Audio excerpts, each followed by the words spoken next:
D'accord.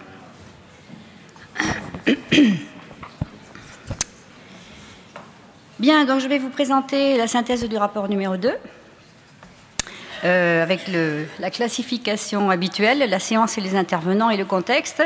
Mais je vais vous présenter les deux techniques pédagogiques plutôt en parallèle au fur et à mesure, classées en quelques thèmes, c'est-à-dire la vision des apprentissages, les principes et les techniques de chacune de ces deux visions et l'impact sur les apprentissages dans les deux secteurs.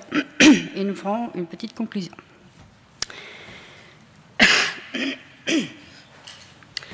Donc, la question était, faut-il privilégier dans l'enseignement des soins d'urgence l'usage de la découverte par rapport aux méthodes pédagogiques utilisées dans d'autres dispositifs de formation? Le modérateur était M. Delplanque, le défenseur du oui, le docteur Amirati et le docteur Paulès, et les défenseurs du non, le docteur Cam et le docteur Mols.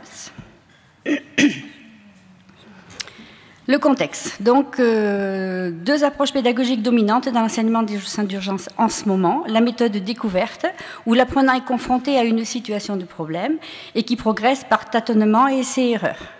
Et dans l'autre méthode démonstrative, c'est l'inverse. C'est une démonstration à l'apprenant d'une démarche systématique, standardisée, d'évaluation et de prise en charge d'un patient en urgence.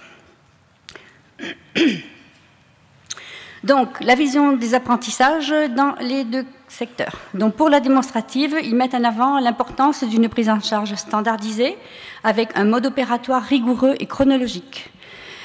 Ils partent sur la base de la notion de gravité qui est toujours présente, c'est la reconnaissance d'un patient grave qui nécessite systématiquement le recours à un algorithme ou à des procédures.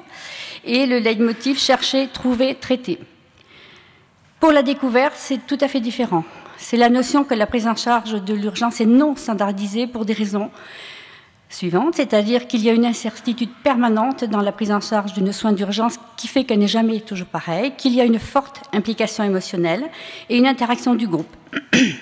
Deuxième élément important, c'est que la prise en compte des connaissances antérieures et des représentations des apprenants a une place essentielle dans l'apprentissage. Les principes de ces deux techniques. La technique démonstrative, la méthode démonstrative, c'est un cheminement qui part de la préparation préalable avec une lecture envoyée aux apprenants avant qui doit être mémorisée.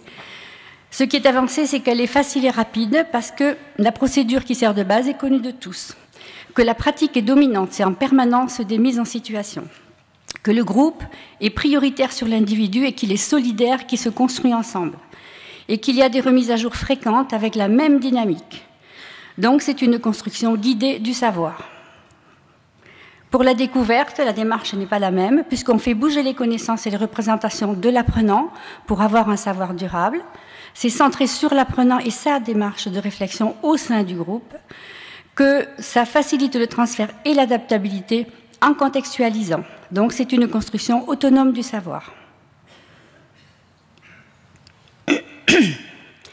Donc les techniques.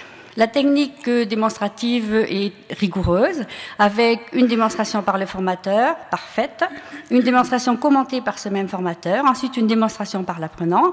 Il y a une place pour les questions qui est prédéfinie à l'avance et une importante interaction entre les apprenants. La pratique est permanente sur des cas cliniques et l'évaluation est à deux niveaux. Une évaluation continue constructive et une évaluation de certification théorique et pratique. Pour la découverte, on a aussi une organisation rigoureuse, mais qui n'est pas du tout dans la même démarche. Il y a des objectifs ciblés, un travail à partir d'hypothèses, la notion de travailler par essai et erreur en cheminant avec l'apprenant. Il y a une synthèse de l'apprenant, une synthèse par le formateur.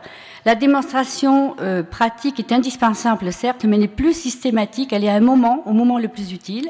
La répétition est indispensable. Et il y a un entraînement sur des cas complexes. L'évaluation est formative. L'impact sur les apprenants. Pour la démonstrative, il est avancé la rigueur des procédures, les entraînements pratiques dominants et réguliers. Toujours la notion de chercher, trouver, traiter. Il faut favoriser la solidarité du groupe autour de l'urgence. Dans la découverte, c'est modifier individuellement les connaissances de base pour viser une stabilisation des savoirs et travailler sur l'autonomie de l'acquisition qui permettra justement l'adaptabilité aux situations différentes. En synthèse, je n'ai pas pris parti, vous vous en doutez, donc 2 techniques pédagogiques avec une différence fondamentale. La conception de la construction des savoirs. On n'est pas du tout dans le même registre. Un point commun, c'est la volonté d'améliorer les résultats de prise en charge de l'urgence. Les perspectives, la seule solution pour départager ces 2 techniques pédagogiques avec pertinence, c'est d'évaluer nos pratiques. Ça a été la conclusion de monsieur Delplanque, effectivement. Donc, les CESU au travail. Je ferai comme James, mettez-vous à faire de la recherche.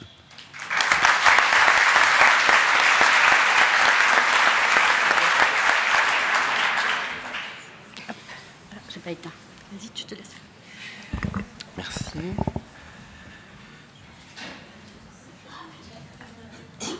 Comment ?